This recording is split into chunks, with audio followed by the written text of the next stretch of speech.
Okay guys, your title tags, hugely important.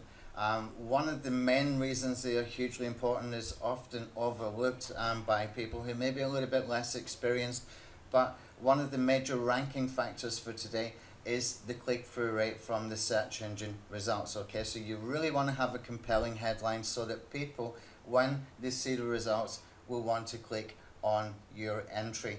Okay, if more people click on your entry and they stay a little bit of time on your site, your rankings will go up.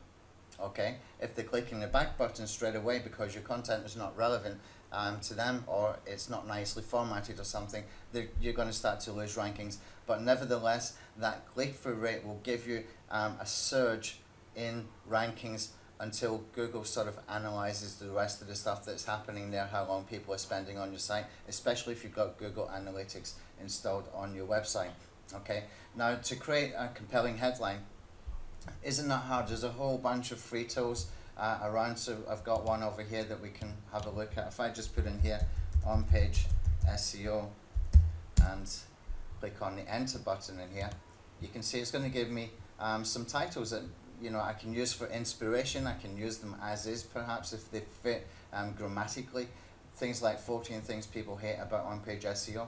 I don't want to spend this much time on on-page SEO. How about you? That kind of thing. It can give you some inspiration. I mean, this is just to give you some ideas and stuff. Okay. These little tools I find really helpful, and I will put the link to this one underneath the video in this section of the blog post so that you can go and use this tool for yourself. And they've got some other great tools over here on the right hand side as well, especially if you're into niche marketing, etc. You can even find forums, which is kind of handy. But that title tag is so important so that we can get that click through. That's the most important thing for me. Of course, you do need to put your keywords, your main keywords, inside the title. Some people will tell you, no you don't. What I find today is it still works by putting your main keyword in the title, and there's no reason why you really shouldn't or wouldn't want to do that. So get your main keyword inside your title, whether you've got it at the beginning or the end. That's entirely up to you. I think for YouTube videos, it's more important that you put it in the beginning. For blog post kind of content, as long as you've got it in your title and you've got it in your H2 tag, then you should be fine. Okay, and obviously, and also within an H3 tag as well, at least one H3 tag. Now, your title is so easy to be able to get right, and it's so easy to be able to get wrong. If you spend some time on this one part, it can make a major difference to your long-term rankings just because of that click-through rate.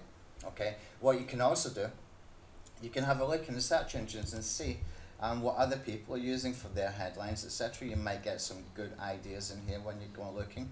And also have a look at the AdWords ads. Now, I'm in Thailand, I'm not seeing any ads in here for this particular keyword phrase because it's in English, it's not in Thai. Maybe if I typed it in Thai I would get some AdWords ads up here, but if you're in America, Canada, whatever, you're probably going to see some AdWords ads. And maybe have a look at what they are using for the titles and also for the body in their ads, because these guys are spending money to get the very best conversions and click-through rates from their adverts so they can maximize their profits. So they will be split testing, they will be testing different words and different formats of their titles, etc. So you can maybe get some good ideas from them if you just keep an eye on what they are doing. Okay.